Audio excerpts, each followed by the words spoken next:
মহান আল্লাহ রাব্বুল আলামিন সেই সংগঠনকে শুধু বাংলাদেশ নয়, টেকনাফ থেকে তেতুলিয়া, সুন্দরবন থেকে বান্দরবন তথাপি বাংলাদেশের সীমানা পেরিয়ে আন্তর্জাতিক অঙ্গনে একটি শ্রেষ্ঠ ইসলামী সংগঠনে পরিণত হয়েছে। কথা ঠিক কিনা ভাইরা আমার? আমরা ইতিমধ্যে দেখছি বাংলাদেশের প্রত্যেকটি মিডিয়া যেভাবে প্রচার করছে, সকল শ্রেণী পেশার মানুষ, হিন্দু, বৌদ্ধ, খ্রিস্টান, যারা আমরা ইতিমধ্যে দেখেছি যে সমস্ত মহিলাদের মাথায় হিজাব নাই, পর্দা নাই, তারাও চাচ্ছে আগামীতে ন্যায় বিচারের প্রতীক দাঁড়িপাল্লার পক্ষে তারা স্লোগান দিচ্ছে। কথা ঠিক কিনা ভাইরা আমার? যে অবস্থা, যে বিপ্লব শুরু হয়েছে, আমরা আশাবাদী মানবতার ফেরিয়ালা জামাতের সম্মানিত আমির যে রাষ্ট্রের রূপরেখা তৈরি করার যে স্বপ্ন দেখেছে, সেই স্বপ্ন অচিরেই বাস্তবায়ন হওয়ার প্রক্রিয়া শুরু হয়েছে। কথা ঠিক কিনা? এই অবস্থায় জামাতের কর্মীদের তো আর কোনো কাজ নেই নাকি? আছে? কোনো কাজ আছে? আপনারা কম্বল মুড়ি দিয়ে শুয়ে থাকবেন, বিপ্লব ঘটে যাবে। কথা ঠিক কিনা? সম্মানিত ভাইরা, আমরা দেখেছি 1 আগস্ট একটি দল আমাদেরকে নিষিদ্ধ ঘোষণা করেছিল, কিন্তু তাদের এই নিষিদ্ধ ঘোষণা আসমানের মালিক গ্রহণ করে নাই। করছে নাকি? মাত্র 5 দিনের ব্যবধানে যারা বাংলাদেশ জামাত ইসলামীকে ইউরিদুনা লিইউতফিউ নূরাল্লাহি বিআফওয়াহিহিম ওয়াল্লাহু মুতিম্মু নূরিহি ওয়ালাউ কারিহাল কাফিরুন, ওরা চেয়েছিল আমাদের নূরকে নিভিয়ে দিতে। আল্লাহ সেটা পছন্দ করে নাই। আল্লাহ করছে কি? আল্লাহ সেটাকে সম্প্রসারণ করেছে, এখন বাংলাদেশের গণমানুষের সংগঠনে পরিণত করেছে। বলেন আলহামদুলিল্লাহ।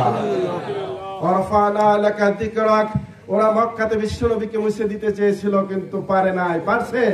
ওরা মক্কাতে বিশ্বনবীর মিশনকে স্থগিত করে দিতে চেয়েছিল।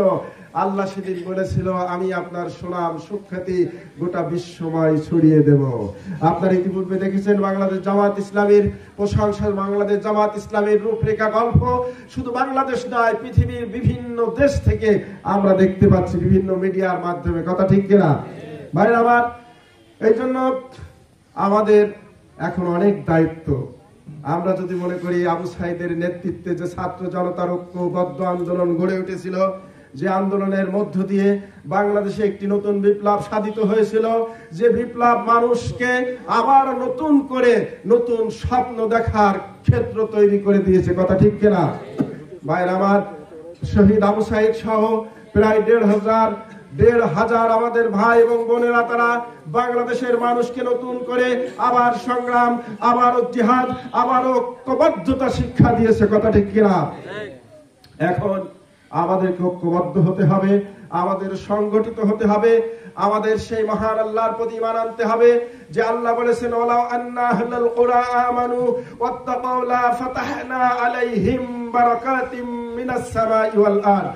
আল্লাহ বলেছেন, দেশের লোকেরা, জনপদের লোকেরা যদি ঈমান আনতে পারে, আমি আল্লাহকে জবাবদিহিমূলক, আমি আল্লাহকে ভয় রেখে যদি তারা তাদের কর্মজীবনকে চালাতে পারে, আমি আল্লাহ ওয়াদা করলাম ওই জাতির জন্য, ওই দেশের মানুষের জন্য আসমান আর জমিনের সকল বরকতের দরজা উন্মুক্ত করে দেব। বলেন সুবহানাল্লাহ। সংগ্রামী বন্ধুগণ, এখানেই শেষ নাই।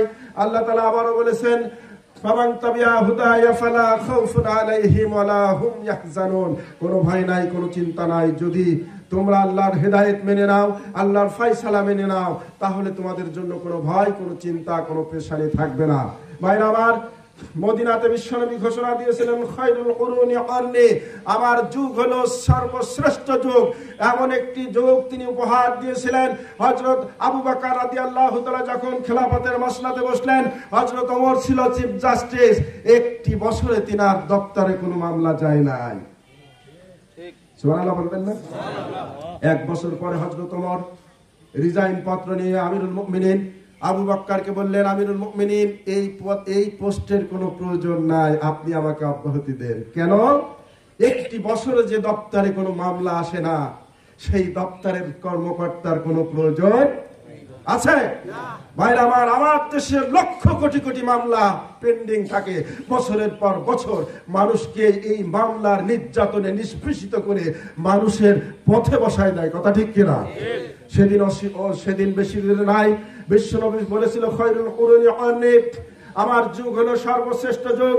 নবীজি বলেছিলেন সানা থেকে হাজরা মাউত পর্যন্ত লোকেরা যাতায়াত করবে, মানুষের মনে কোনো ভয় কোনো পেরেশানি থাকবে না, একটি ভয় থাকবে, লা ইয়াখাফু ইল্লাল্লাহ। আসল উদাত্ত সিদ্ধান্ত নিয়ে সেই স্বপ্ন বাস্তবায়নের জন্য সেই কাঙ্ক্ষিত মঞ্জিলের দিকে ধাবিত হতে হবে।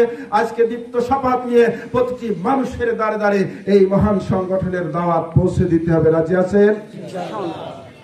আওয়াজ দেখি তো মনে হলো কাজ হয়ে গেছে। কাজ 6 মাসে করতে হবে। রাজি আছেন সবাই? তাহলে সেইভাবে সময় এবং ময়দানের তৎপরতা বৃদ্ধি করতে হবে। আল্লাহ তাআলা তৌফিক দিক। আবার দেখা হবে কোনো একদিন। তত সময় সুস্থ থাকবেন, ভালো থাকবেন ইনশাআল্লাহ। আবার তৌফিক ইল্লা বিল্লাহ। আসসালামু আলাইকুম ওয়া রাহমাতুল্লাহ।